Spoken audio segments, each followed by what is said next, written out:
All right. So this is my story of drug addiction, music, and the demise of a musical aspiration when you incorporate drug addiction into it. Okay. Um, when I was 15 years old, I knew that I wanted to be a musician. I wanted to perform rock music in front of crowds of people for the rest of my life. And this is what I was going to do. Nothing in the world was going to stop me. Not parents, school, bosses, adults. Nothing was going to get in the way of me becoming a full on rock star. So, I started a garage band called Khaki Snow in 2001. And I'm 15 years old. I have the entire world ahead of me.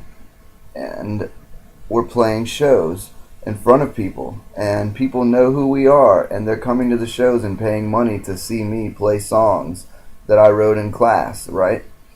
So it's absolutely insane for me to play in front of 50 people who know the words to my songs, because to me that is the epitome of true feeling and emotion, is being able to connect with other people on any level, but especially through music.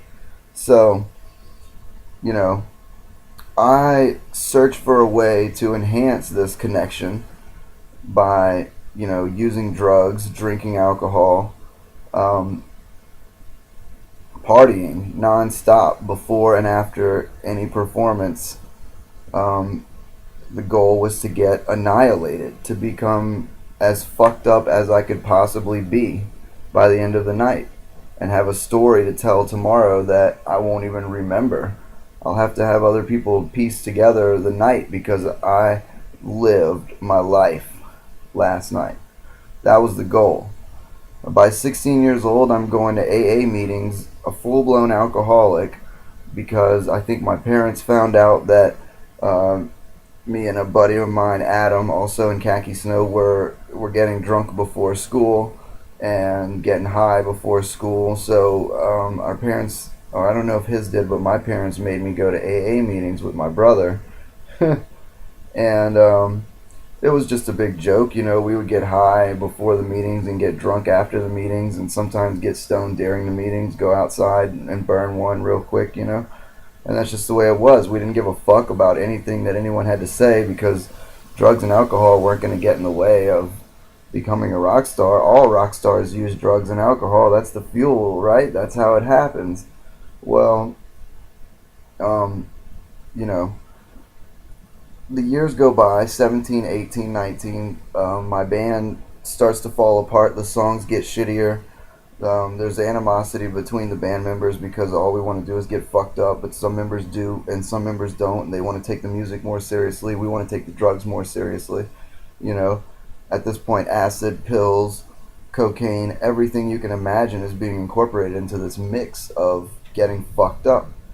So, the band decides to take a little break right after high school, and we kind of all go our own separate ways. Me, personally, my way was a little bit of music every now and then, but for the most part, drugs, drugs, drugs, drugs, side jobs, anything I could do to fund my drug habit. I would work for a little while at different places just to get enough money to where I could get fucked up, right? That's what it was all about for me. So I started swiping OxyContin from my mom, crushing them down, snorting them. Then I found out you could smoke it, and so I smoked it for years. And then I discovered heroin, and just one thing after another built up into where I was a shell of a person who could give a shit less about music at all. You know, drugs had become the priority. Living the rock star dream. I was living the rock star lifestyle aside from being a rock star and being able to perform music in front of people. I was about sex and drugs, no rock and roll. Who needs it? I'm so fucked up. I'm a rock star in my own mind all the time. And um, that never works out.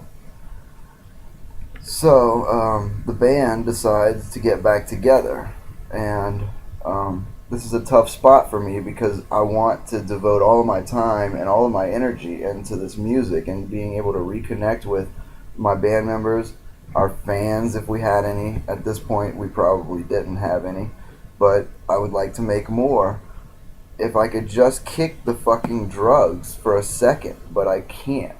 I'm so caught up in addiction at this point that I'm lying to my friends, I'm stealing money, I'm hiding fucking everything I do from the closest people in my life because, you know, I'm a junkie and I'm embarrassed about it and I don't want other people to know. If I can hide it, I'll try to hide it, but I'm not doing very well at hiding it. I'm going to rehab fucking every 6 months. I'm spending a month of my life in a rehab because, you know, I can't stop for anything. I've got a kid at this point. I'm a father, and I still can't stop. There's nothing I can do to stop using.